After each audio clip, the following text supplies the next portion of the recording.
أعزائي المشاهدين، سوف نتعرف اليوم على جذر الفعل في اللغة الكردية. رايك. في اللغة الكردية هناك جذران: جذر الزمن الحاضر وجذر الأزمنة الماضية. رايك دمانها، رايك دمين بوري. طبعا سوف نتعرف في درس الأزمنة على سبب تسمية الأزمنة الماضية.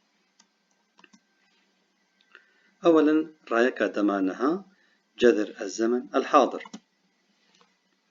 نتابع أعزائي المشاهدين هذا الجدول الذي يتكون من 3 أعمدة. العمود الأول الفعل أو ليكر، هناك عدة أمثلة من الأفعال. العمود الثاني ليكر دمانها كسيسيم، تصريف الفعل في الزمن الحاضر حسب الشخص الثالث. طبعا نحن نصرف هذه الأفعال الموجودة في العمود الأول. كما نلاحظ عندنا في هذا العمود هناك الأحرف الملونة باللون الأحمر، والتي هي الجذر أو جذر الفعل بعد أن نزيل عنه اللواحق الزيادة. نلاحظ أن مثلا المثال الأول الفعل خار أصبح في الزمن الحاضر دخا. د الحرف الأول د هي عبارة عن لاحقة الفعل في الزمن الحاضر، طبعا نحن لوناها باللون الأسود، وأ وهي اللاحقة الخلفية لهذه اللاحقة الأمامية. ما يتبقى عندنا هو خ، فقط خ. في العمود الثالث هو الجذر رايك، يتبقى عندنا فقط خ، وهو جذر الفعل خار في الزمن الحاضر. نتابع المثال الآخر بهيستن. بهيستن يصبح هذا الفعل في الزمن الحاضر حسب الشخص الثالث دبهيزة. نزيل لاحقة الفعل في الزمن الحاضر د، واللاحقة الخلفية أ، فيبقى عندنا بهيز فقط. بهيز هي رايك أو جذر الفعل في الزمن الحاضر. الفعل الثالث جهرتن دجهرة. دجهرة نزيل د وأ يبقى جهر. جهر هو جذر الفعل أو رايك.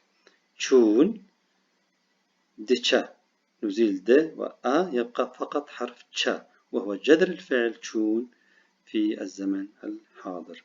بيشان دبيشا. دبيشا نزيل د وأ يبقى عندنا بيج.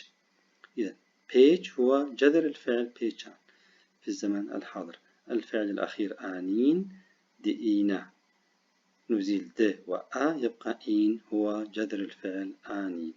يبقى عندنا فقط أن ننوه إلى معاني هذه الكلمات: خوارن الأكل، بهيستن السمع، جهرتن التغيير، شون الذهاب، بيشان اللف، آنين المجيء أو الجلب. جذر الأزمنة الماضية رايك دمين بوري.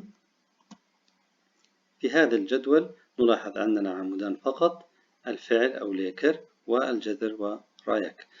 ليكر خوارن بهيستن جهرتن شون بيشان آنين.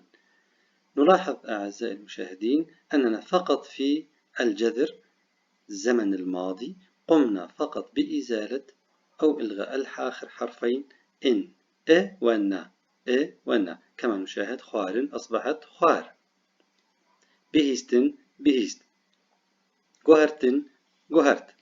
أما شون والذي ينتهي بالنا فقط بحرف النا وليس والنا، نلاحظ فقط نزيل حرف النا. شون يصبح شو، بيشان أصبح بيشا، آنين آني. إذن في الأمثلة الأخيرة التي تختلف نهايتها عن الثلاث الأمثلة الأولانية، نلاحظ أننا فقط قمنا بإزالة الحرف نا. إذن في جذر الفعل في الزمن الماضي هناك حالتان فقط: إما أن نقوم بإزالة الإ والنا عندما ينتهي الحرف بهما، أو ما عدا هذه الحالات الأخرى فقط نقوم بإزالة الحرف نا من آخر الفعل.